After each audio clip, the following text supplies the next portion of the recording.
In this video, we're going to be exploring all the elements that came with Tesla's V11 software in the holiday update 2021.44.25.2, including what it's been like to live with for the past few days, because it's not been quite as I expected. I've had the holiday update now for about 4 days and there's been some pretty cool stuff added. So I'll be highlighting all the new features in 2021.44.25, letting you know the good, the bad and the ugly. Although with the new clean interface in V11, there's not so much ugly to talk about.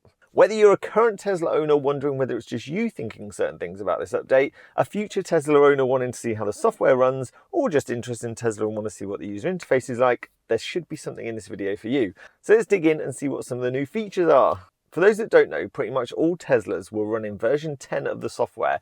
That was until a few days ago, when version 11 dropped in the holiday update 2021. That's the equivalent for Tesla of, say, Apple launching a new iOS or Google launching a new version of Android. V11 was actually rumoured to be dropping in the 2020 holiday update, but that didn't really amount to much. And I'd say the whole of 2021 has been pretty scarce for updates generally. 2020 we saw new features added pretty much every 4 weeks. The start of 2021 was very dry. It has got a little bit better near the end, but nowhere near as good as 2020.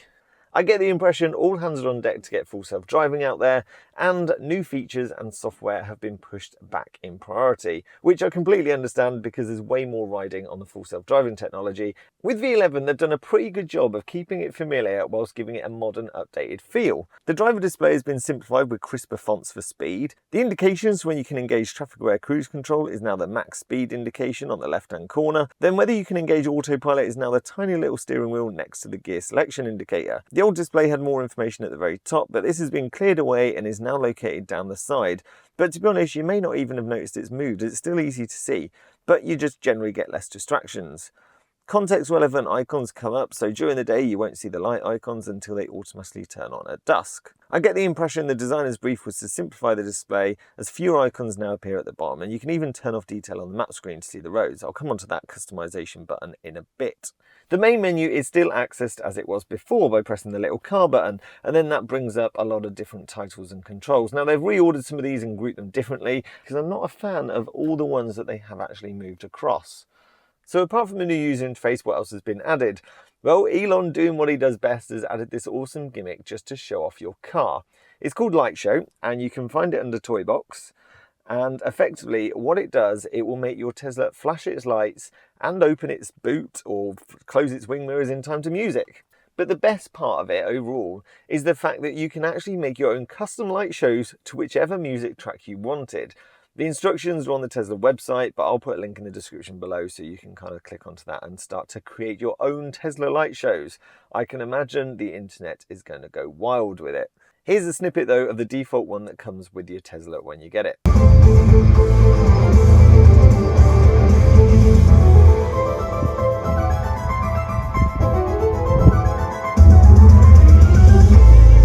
When I first read about this, I thought this was a gimmick I'd never use. But the custom feature is actually pretty addictive.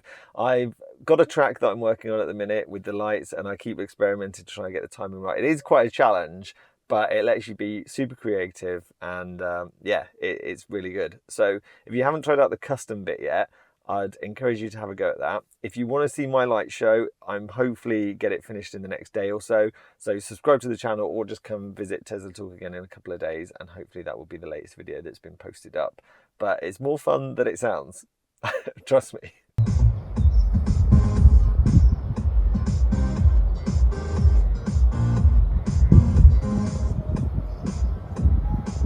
Another new feature that's been added is the blind spot mirror. This was asked for by the Tesla fan base for a while now, and Tesla have listened and added it. Whenever you indicate, the indicator camera pops up in your display, although I have noticed at night it is pretty hard to see anything because it all just flashes orange. But lately it has been pretty wet, so fingers crossed that's easier in the dry. I've already found myself glancing at my mirror before I indicate like normal, indicating then glancing down at the blind spot just as a final check, and I can see this being really handy if there's, say, a cyclist in a city or something like that. I used it the other day just to pull out of a load of traffic, and I think it's going to be great, and fingers crossed increase safety as well. Now, I don't know whether this counts as an update or whether it's just part of the V11 software user interface, but it's the customizable app switcher at the bottom of the screen. And because of the general tidy up in V11, they've actually made space for this to go forward. Now, how you access it, you press the three little dots. That will bring up your app switcher, and then you can simply just click on the app you want to drag in, drag it onto the screen, and then you can close it down, and now that will be part of your 4 apps. 4 apps is the maximum you can have at the minute at the bottom of that screen. The downside of it is that actually I don't think they're apps that you're necessarily going to be using as you're going along. A lot of them are the ones you'd be using stationary. What would take it to the next level is if you could customize it with controls that are in the main driver control element. So if, for example, you wanted to have a quick look at your trip meter, whether you could make a shortcut to that. Because although you can access your projected range and your average watts per mile through that element, it's not quite as detailed as your trip display, which is a shame because that was actually quite a nice little screen that I used to access quite a lot. Now, part of the tidy up along the bottom has actually got rid of the heated seat option. That's now just housed in the climate control section, which you can see you've got the 2 controls there. Now, initially I was a bit disappointed at that because quite often I'd be tapping my heated seat, adjusting the temperature. But with 2020.44.25, they've actually added the auto heat seater option. So if you put the heated seat onto auto, what you actually end up getting is when you first get in the Tesla, it will put the heater onto 3. Then as it gets up to temperature, it will drop it down to 2, and then eventually down to 1, which is what I used to do anyway when I used to use the heated seat. So it's actually quite a good feature. The problem I have with it slightly is it's just all a lot more fiddly. So for example, if I wanted to have my heated seat on, but then the climate off, but then if I wanted to readjust the heated seat at this point, I'd have to turn the climate on, then go back in, and they've just added more complication to this than it needs to be, which is a bit disappointing, really. The auto seat heater is actually very good, but if you want to just add that customization element to it, it doesn't work very well. What you do get, though, is if you scroll left or right, you will get these options pop up in a little card, which is a nice touch. But again, the climate control has to be on for you to be able to access that. The passenger has a cleaner way to adjust their heat as well. They obviously get this section on their hand side, and you can split that so you can change the heat per side if you really want, and they obviously have control over their heated seat from that point of view. Now, the auto section on their heated seat from this side is quite good in the sense that if you have no one sitting on the seat, it won't be turned on. As soon as someone sits on that seat, then it will actually turn on their heated seat for them. So in the entertainment section, you get a few extra updates on some of the games that were already present, but you also get the addition to a game that I'm probably likely to play, and that's Sonic the Hedgehog. Now, the graphics are still the version that you would have got probably in 1991, so a little bit blocky, but the gameplay is probably pretty similar, and I can see myself using that. The only game I generally play at the minute is the Tesla's version of Mario Kart, to be fair. TikTok has been added for America, but as you can see, it's not available in the UK yet. And Maps has not been left out either. You can now reduce some of the detail on the maps.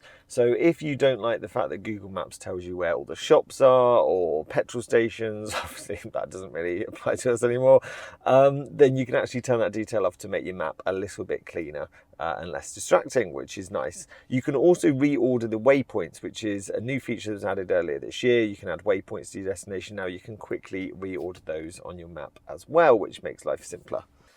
Live Sentry mode, which turns your Model 3 into a security camera, is now available in more regions. It was available only in the US, but with this software update, they've actually released it to other regions. Now, I couldn't establish which regions that was. It doesn't appear to be in the UK, but I'm not 100% sure. So if you can help me out on that one, let me know. But it goes some way to making premium connectivity worth it, because at the moment you have to subscribe for $9.99 a month for premium connectivity, and there's not much extra you really get that you couldn't establish through your hotspotting of your mobile phone. And now the fact that your Model 3 will stay connected to your hotspot when you set off from your journey makes it even less desirable to really get the premium connectivity. This goes some way to rectify that, because the only way you can get live Sentry mode streamed straight to your phone and see whatever your Tesla's seeing is through the premium connectivity option. Tesla have also done a few minor tweaks to how we manage dashcam footage.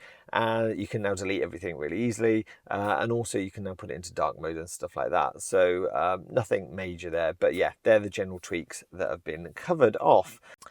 So having used it for a couple of days, what are my thoughts? Well, the first thing I noticed, and I'm not quite sure why they did this, but you used to be able to just swipe left and right on this screen. Admittedly, it was whilst you were driving, but it brought up the trip meter. And that was something I used to really like to see, and it always displayed your current journey. It gave you your watt hours per mile, it gave your time since setting off, and your mileage. Whereas now it's not really very easy to access. Yes, you can get this trip meter up pretty easy, which display your current range and your average watts per mile over the last 30 miles, or whatever you want to set it to. But it's not telling you miles that you've covered and distance and stuff like that. The only way to do that now is by going into the driver mode and clicking the trips button. Now, this is more comprehensive screen than what you got before because you had to scroll up and down to see the rest of this information, but it's not easily accessible and it doesn't stay up. So I couldn't leave this screen up and it be the screen that loads every time I start my Model 3, which is a little bit frustrating, to be honest. I'm not quite sure whether they've done that. And also tyre pressure, I guess that's under service. But I actually have no idea where you'd find tyre pressure at the minute because I've not found it. But that was a nice thing just to check very easily. The camera is easily rectifiable as that's the button you can just add at the bottom there. But yeah, I don't quite get why they've moved that because that was something that was hidden unless you wanted it available. And it was quite a nice little convenient feature. So shame that they've got rid of that. The wiper blades will still come up if you push the button. You get the little card come up so you can control them. So that's easy enough. Other things I've noticed as well is that at the top here, you used to get your LTE signal, you used to get your Bluetooth connectivity, easy to connect to Wi-Fi, stuff like that, all across the top there. And now it's all gone. They've removed it completely. The only way you can get it is by going into the control panel, and it's now all up in these sections here. So if I wanted to quickly connect to Wi-Fi, I can press this button here. But again, it's just an extra step into that area. I feel almost like you're going to have to be driving around with this screen up the majority of the time to access stuff. That's going to be a key one that's been moved as well, the recording of the dash cam. That used to be a little logo up here and you could see if it was recording. Now I'm going to have to go into a separate screen. And that's important because sometimes you take your SD card out, maybe leave it in the house for whatever reason, and it's quite easy just to notice whether that red light is on and whether it's recording or whether it's malfunctioning, and then rectify it. And I can see there's going to be more people forget that it's not recording and then maybe have an accident as well. There's no quick way now to record a dashcam footage apart from bib your horn. You're going to have to come into the control settings, press that will save the clip. And it's just that one extra step that isn't really necessary because these icons at the top here weren't really taking up a huge amount of space, or at least let us have the option of turning them on or off. So although they've simplified the display, I think they've oversimplified it. Be interested to know what your thoughts are on this. What I'd like to see is just a little bit more intelligent use of the screen. So for example, if you turn full beam on, you get the light settings come up now, which is a good touch, and more stuff like that built in. So if I wanted to turn on my fog lights quick, I could just quickly do that. That would be a lot better to have. They've hidden some stuff in there. So for example, if you touch the battery, you get the charging option come up. It'd be nice if when you were driving in chill mode, you could touch the chill button and that bring up your standard and driving modes, so you could quickly switch in and out of the different driving modes. There's lots of capability that's not going to complicate the screen too much, but add lots of shortcuts so you can kind of navigate a lot quicker once you get used to the software. It's a shame they're not really built that into this update, but it's early days, it's the first version of it. Fingers crossed that will come in the future. So all in all, a reasonably good update. I like what they're trying to do with it. I like the display, I like where they've titled stuff, but I also preferred some of the quick access that I had to other elements. So a few more shortcuts to make sure we can get to where we want to be quicker, and I think this version of the software will be spot on. Light show though is going to be really good fun, and I can't wait to see what people do with it. Don't forget to keep an eye out for when I post my first attempt at my custom light show in the next few days. I'm not a very good dancer, so we'll see whether I can make the lights dance in time to the music instead. Thanks for watching, see you again soon.